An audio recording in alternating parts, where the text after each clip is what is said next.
Saggat Famas dubbii jedhuudhaan booda kana ijoo dubbitee Adonaay akkasumas immoo Jaanii, Ivaan, Pireezidaant Maamee fi kaan booda kana tiiktookii dalagaan jiran maaliifi sababni ifadha.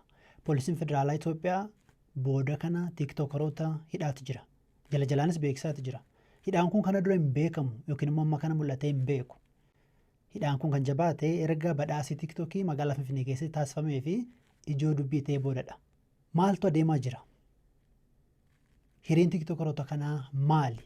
Kan jedhu deebii barbaada. Viidiyoo kana keessatti kana wajjin ilaalla.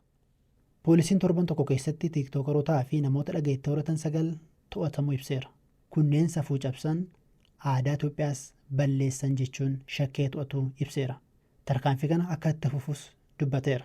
Dhiyoo Itoophiyaa keessatti yeroo sadaffaaf badhaasni tiiktookorotaa G-Power TikTok Creative Award jedhamuun qophaa'e taasifameera.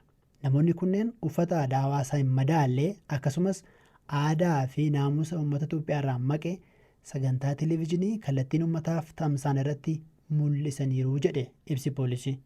Sababa seeratti dhiyeessuun barbaachiseefis yoo eeru aadaa hawaasa hin taanee fi aadaawwan alaa dhufan dhaloota irratti miidhaa akka hin finne akka ta'e ibseera.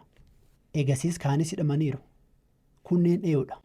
Wangeelaawwiit Gabra Indiriyaas, Barakat Tsaggaayee, Maqdam Darajjee, Giruum Gazaanyii fi Yohaannis Mokonnin kan jalqaba hidhamanidha.